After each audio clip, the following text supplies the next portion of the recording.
friends! My name is Augusta McKay-Lodge. Today we will be working on Bach's Sonata No. 1 in G minor for the solo unaccompanied violin. As you can see, I am appropriately dressed for the day. Within the Adagio, I would like to discuss 3 topics. Today I am playing on a Baroque violin, but everything I discuss today can be done on a modern violin as well. As always, I implore you to use the music that is as close to the composer as you can get, whether it's a original facsimile, manuscript, a first edition, whatever is readily available to you, and a lot of these sources are on IMSLP these days. Plus, it looks really cool, so it's a win-win. Voicing in Bach is so important, and what I mean by voicing is what delineates the melody. In Bach, sometimes it can be confusing which note is the proper one to be highlighting. The voicing that you should be showing is that middle line, that alto line. So on that chord, you ultimately want to end up on the G, F sharp.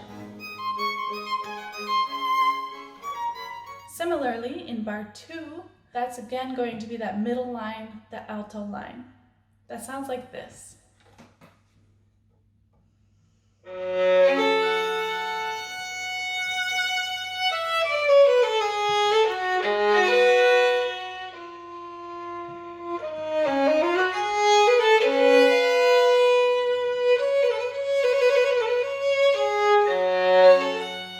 Continuing to look at the voicing, you'll see at the very end of bar 2, there's a third, B flat G, going to a fourth on the downbeat of the next bar, B flat F. With double stops like these, you play the double stops together, but at the very end of the note, you voice to the melody line. In this case, the upper line. We are all aware that in Bach, there's a constant bass line. If you were a cellist and you were playing that bass line, you probably wouldn't connect those notes, but instead, the melody line will be smooth and the bass line will have that slight lift.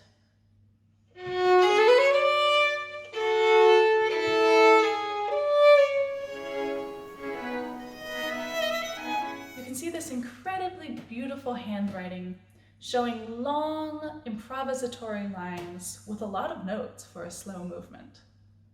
If you explore this rubato and this improvisation in this movement, you will find that you can really sculpt the line out and create incredibly long, beautiful musical phrases.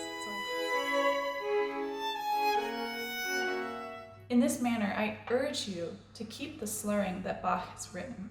It completely changes the essence of this piece. For instance, in bar 1, there's a very long slur. However, if we keep it and we really save our bow, it creates a wonderful effect. This does mean that on some of the double stops, you'll end up bow. In the end, we can become used to playing double stops on a down bow or an up bow. So when we put all this together, it sounds like this.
As always, my friends, please hit subscribe if you want to keep following me on this musical adventure. And I wish you happy practicing, keep up the good spirits, and I'll see you soon.